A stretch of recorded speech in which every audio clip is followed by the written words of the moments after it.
is a question that few are willing to ask, which is why do we need to control immigration anyway?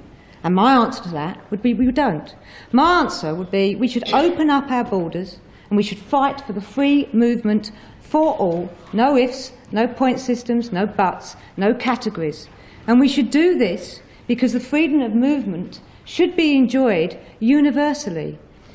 I would argue for the freedom of movement for all from a humanist point of view, where the desire to seek a better life, to move around the world, is the germ of the history-making process.